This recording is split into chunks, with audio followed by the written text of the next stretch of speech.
Hi, everyone, and welcome to another update on the Team-Based Learning Collaborative Annual Conference. My name is Lauren Vicker, and our guest today is Dr. Michael Nelson, one of the plenary speakers for this year's annual conference. Dr. Nelson is the Assistant Dean for Student Affairs at Drake University College of Pharmacy and Health Sciences in Des Moines, Iowa, where he previously worked in enrollment management. And prior to that, he was chair of pharmaceutical sciences at Regis University in Denver.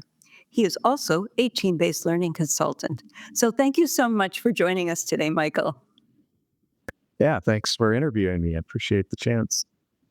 Well, before we discuss what led to you being invited to speak at the conference, can you tell us a little bit more about your background and how it led to where your career is headed right now?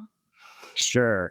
Yeah, well, going way back, I was born and raised out in the northwest part of our country in the Seattle area, and I completed my pharmacy degree at the University of Washington and then a doctoral PhD degree at University of Minnesota, and moved into a teaching-focused career instead of heavy research. So it focused mostly on teaching in the health professions, primarily pharmacy education, but also some of the other allied health professions. And when I was serving as department chair at Regis University for their new School of Pharmacy, I was part of a team of faculty that decided we would design the new curriculum in an integrated manner and deliver it with team-based learning.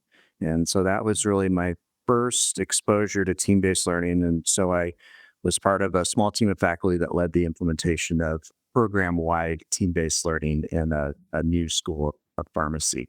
Along the way, I got connected with the TBLC, and that was very helpful for bringing back to the college things we needed to do in terms of building TBL into our curriculum.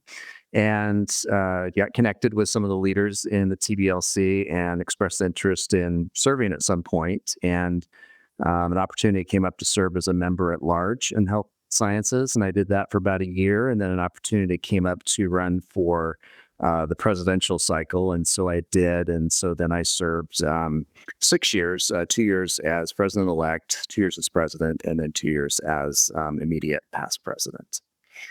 So then I moved into more of an administrative role here at Drake University, where I'm particularly involved in student affairs. I still do some teaching, but not nearly as much as I used to.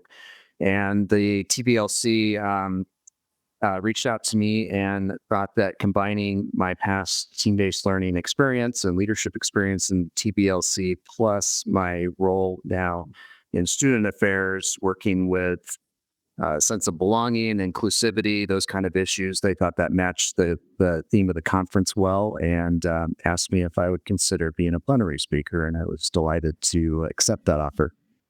Well, it sounds like it's going to be a really good fit for you to come and especially because you're so familiar with TBL and using team-based learning. Is everyone using TBL at Drake? No, not everyone. Our basically about one half of our pharmacy program. So we have a pharmacy practice department and a pharmaceutical and administrative sciences department. The pharmacy practice department for all of our therapeutics course series and some of our other courses as well, they use team-based learning throughout. And in fact, when we were building TBL into Regis, I found a couple of their articles that they had published. So Drake had actually gotten into TBL a little bit before I had. So it's been kind of interesting now to come to this program and meet some of the folks that I'd actually used their literature back in the day to help inform our TBL implementation.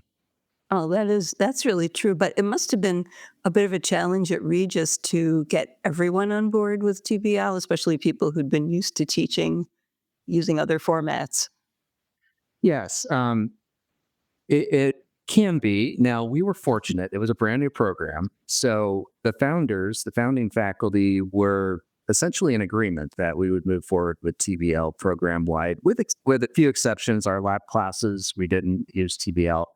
And if we had to have a class taught externally, like one of our law classes, we sort of let that external faculty member teach it however they wanted to. But yeah, in general, we had all of our didactic classes, and then we just recruited for faculty that wanted to join a program that use TBL. So we sort of self-selected faculty that were really interested in that. So in fairness to those that are wanting to switch an entire program to TBL, we had it a little bit easier in terms of building the program up that way. So you're correct that I've heard of that challenge from many people that have tried to do program-wide TBL. We were fortunate, but there were still some hiccups along the way. And I think, in general, myself and the other department chair, we just took the role of trying to be coaches and keep people aligned with the overall vision of why we were doing TBL relative to the outcomes that we were trying to get from our PharmD program. And usually with those kind of pep talks, we could restore any sort of declining enthusiasm in TBL. So is that what led you to become a TBL consultant? It is, yeah, that whole process of offering for our new faculty coming in, we developed workshop programming for them, and got to the point where several of us thought, well, we could give these workshops externally too. And then I learned about the TBLC certification program and decided, well, this seems like a good fit. So went ahead and did that work. Arguably, it was a little bit less work back in the day, but I think that program's really grown now to where it's a really solid certification program. That is great. That is wonderful to hear. So it's a little unfair for me to be interviewing you in early December when the conference isn't until the end of March. And I know it's way too early for you to talk about your discussion and what's going to happen in the plenary in any kind of detail, but we know the conference theme is active, inclusive teaching and learning, igniting curiosity and belonging, quite a mouthful. Um, how does that theme align with some of your thoughts at this point?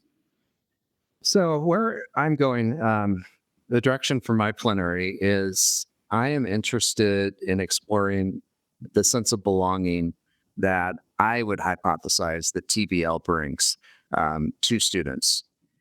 And there's some literature that supports that. So I will want to present some of that literature in the plenary, but most of the plenary, it's not going to be a plenary talk per se, but it will be a plenary session where we work through, I believe, a couple, probably two, 4S style TBL application activities. Um, and we will sort of wrestle with what is it in TBL that is likely to create a sense of belonging with students. If there is anything in TBL, what is it that would lend itself well? Is it the 4S design of applications? Is it the readiness assurance process? So I think I plan to design some applications to generate healthy discussion around people's experience around TBL. And then the next uh, potential part of the plenary would be looking at what could we do to improve how we're delivering TBL, staying within the framework of TBL, but what can we maybe do a little bit different with these different steps of TBL to further create a sense of belonging. So in general, that's kind of what I'm looking at. To your point, who knows exactly where it'll end up at, but I'm anticipating an active session where we work through several application activities around a sense of belonging in TBL. And then I will sort of bookend that with some presentation of here's what the literature says, and here's what I've been able to learn about evidence supporting team-based learning, creating a sense of belonging or fostering a sense of belonging in students. That really sounds great, and you can see where your work in student affairs is really going to end, or is really going to add a lot of credibility to what you're trying to talk about. Yeah, thanks. I certainly hope to come across credible. Yeah, that's I didn't mean it that way. no, yeah.